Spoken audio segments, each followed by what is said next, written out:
आता जिल्हा परिषद, नगरपालिका, महापालिका, स्थानिक स्वराज्य संस्थांच्या निवडणुका आलेल्या आहेत आणि त्यासाठी राज्यभरातून प्रमुख पदाधिकाऱ्यांची आज बैठक होती आणि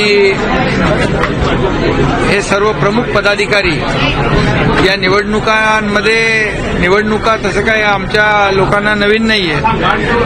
निवडणुका डोळ्यासमोर ठेवून आम्ही कधी काम करत नाही. निवडणुका असू द्या नसू द्या पक्षाचं शिवसेनेचं काम चालू असतं, परंतु एक निवडणुकीच्या पार्श्वभूमीवर एक निवडणुकांची पूर्वतयारी म्हणून या ठिकाणी सर्व कार्यकर्त्या पदाधिकाऱ्यांना बोलवलं होतं आणि जी महायुतीने केलेली कामं लोकांपर्यंत पोहोचवणं आणि निवडणुकीमध्ये प्रत्येक पदाधिकाऱ्याने आपापली जबाबदारी पूर्ण करणं, या सर्व कार्यकर्त्यांच्या निवडणुका आहेत. आता लोकसभा, विधानसभा, आमदार आणि खासदारांच्या निवडणुका याच लोकांनी लढवल्या आणि जिंकून दिलं. त्यामुळे आता कार्यकर्त्यांच्या निवडणुका आहेत. त्यामुळे आमदार, खासदार, मंत्री सगळ्यांनी मिळून या कार्यकर्त्यांच्या निवडणुका, स्वतःच्या निवडणुका जशा लढल्या तशा लढायच्या आणि आपल्याला यश प्राप्त करायचं. आणि त्यामुळे महायुतीने केलेलं काम, मी मुख्यमंत्री असताना 2.5 वर्षात केलेलं काम, झालेला विकास, लोकाभिमुख कल्याणकारी योजना ज्या केल्या आपण, लाडकी बहीण योजनासारख्या, त्या लोकांपर्यंत पोहोचवणं.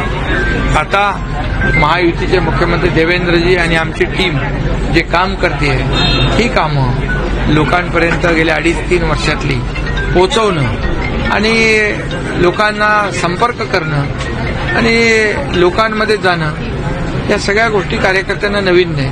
त्यामुळे निवडणुकीच्या पार्श्वभूमीवर निवडणुका आल्या की आपण अशा बैठका घेत असतो. अशी ही बैठक होती. दसरा मेळावा देखील दसरा मेळावा पण जवळ आलाय. दसरा मेळाव्याची जय्यत तयारी कार्यकर्त्यांनी केलेली आहे आणि दसरा मेळाव्याला देखील महाराष्ट्रातून मोठ्या प्रमाणावर लोक, कार्यकर्ते, पदाधिकारी, शिवसैनिक आजाद मैदान में. सर, हिंदी में जानना चाहेंगे, आज बैठक हुई इन विषय को लेकर. अब चुनाव है स्थानीय स्वराज संस्था का, जिला परिषद है, नगरपालिका, महापालिका है. अब इसके पार्श्वभूमि पर ये बैठक थी. ये प्रमुख हमारे महाराष्ट्र में से सभी पदाधिकारी आए थे, लोक प्रतिनिधि आए थे. अभी ये चुनाव है कार्यकर्ताओं का. पहले जो लोकसभा, विधानसभा हो गई, यही कार्यकर्ताओं ने हमको जिताया है. अभी इनके चुनाव में जैसे हमने हमारा चुनाव लड़ा है लोकसभा और विधानसभा, वैसे ही इनका चुनाव हमें लड़ना है और कार्यकर्ताओं को एक हर चुनाव में जिताना है. ये मार्गदर्शन उनको दिया है और इसलिए जो काम महायुति ने पिछले 2.5 साल में मुख्यमंत्री मेरे कार्यकाल में हुआ है, जो कल्याणकारी योजनाओं को लागू किया है, वो लोगों तक पहुंचाने का है. अभी देवेंद्र जी काम कर रहे हैं, हमारी टीम काम कर रही है, निर्णय ले रहे हैं, वो लोगों तक पहुंचाने का है. और इसी के साथ ही महायुति की जीत जो है ये बड़ी जीत होगी.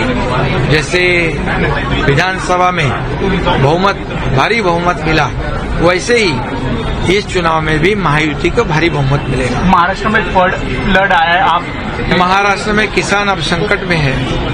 ये बड़ा संकट है, इसलिए आज कैबिनेट में चर्चा हुई. मुख्यमंत्री भी स्वयं फील्ड पर जा रहे हैं. वो सोलापुर जाएंगे, मैं धाराशिव जाऊंगा, हमारे अजीत दादा जिले में जाएंगे. सभी मंत्री हर जिले में यहाँ पर बाढ़ परिस्थिति है, किसानों को जहाँ नुकसान हुआ है वहाँ का जायजा लेने के लिए जाएंगे और किसानों के पीछे हमारी सरकार पूरी ताकत से खड़ी रहेगी.